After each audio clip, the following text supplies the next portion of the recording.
Hi friends, welcome back to our channel. అందరికీ ముందుగా happy Nagula Chavithi అండి. రేపైతే నాగుల చవితి శనివారం పడింది కదా, అందుకని చెప్పి నువ్వులు అవి శనివారం రోజున తేవకూడదు కాబట్టి ముందు రోజే తెచ్చేసుకున్నాం. నాగుల చవితికి అసలు ఏమేం కావాలి ఏంటి అనేది ఈరోజు వీడియో అనమాట. ఫస్ట్ ఆఫ్ ఆల్ అయితే నాగుల చవితికి జిమ్మిడి అనేది ప్రత్యేకత అనమాట. దానికోసం నువ్వులు అయితే తీసుకొచ్చాను. రాగి పిండి కూడా అండి, రాగి పిండితో ముద్దలు చేసి పుట్లో అయితే వేస్తారు.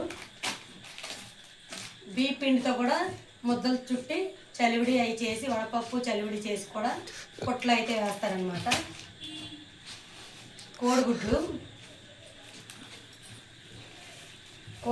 ఇంట్లో ఎంతమంది అయితే ఉంటామో అంతమంది కోడిగుడ్లు అయితే వేస్తాం అనమాట. దీని చుట్టూ పసుపు రాసేసి కుంకుమ బొట్లు అయితే పెట్టి పుట్లో పాలు అయితే వేస్తాము. కొంతమందికి ఆనవాయితీ ఎర్ర కండువా ఉండిద్ది, మాకైతే ఆనవాయితీ లేదనమాట.